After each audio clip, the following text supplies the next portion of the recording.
অনুষ্ঠানে অধ্যাপক ইউনুসের হাতে অ্যাওয়ার্ড তুলে দেন ব্রিটিশ রাজা তৃতীয় চার্লস। পুরস্কার তুলে দেওয়ার আগে বাকিংহাম প্যালেসে রাজা চার্লস ও প্রধান উপদেষ্টা একান্ত সাক্ষাৎ করেন। আধা ঘন্টার বৈঠকে পারস্পরিক বিভিন্ন বিষয়ে আলোচনা করেন।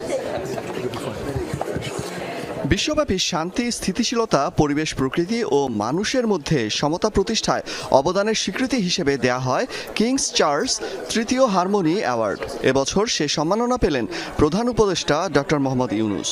ব্রিটিশ রাজা তৃতীয় চার্লস প্রধান উপদেষ্টার হাতে এ সম্মাননা তুলে দেন।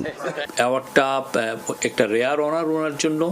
বাংলাদেশের কনটেক্সটে এই সময়ে এইটা একটা বড় স্বীকৃতি। কিং চার্লসের সাথে ওনার সম্পর্কটা অনেক পুরনো।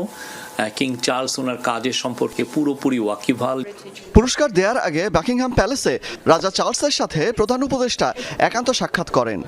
আধ ঘন্টার বৈঠকে পারস্পরিক নানা বিষয়ে আলোচনা করেন তারা। বাংলাদেশের গণতান্ত্রিক সংস্কার নিয়েও আলোচনা হয়। এই পুরো ট্যুরের এটা ছিল সবচেয়ে আমরা বলবো যে সবচেয়ে ইম্পর্টেন্ট ইভেন্ট। সেই মিটিংয়ে বাংলাদেশের যে একটা বড় রকমের একটা যে ট্রানজিশন হচ্ছে সেগুলো নিয়ে কথা হয়েছে। এই ইন্টারিম গভর্নমেন্টকে কি রিফর্ম ইনিশিয়েটিভ নিয়েছে সেটা নিয়ে কথা হয়েছে। একই দিনে আরও বেশ কয়েকটি গুরুত্বপূর্ণ বৈঠক করেন প্রধান উপদেষ্টা। এসব বৈঠকে বাংলাদেশ থেকে পাচার হওয়া অর্থ ফেরাতে সহযোগিতা কামনা করেন তিনি। মিটিংগুলোর বড় একটা ফোকাস হচ্ছে যে অ্যাসেট রিকভারি।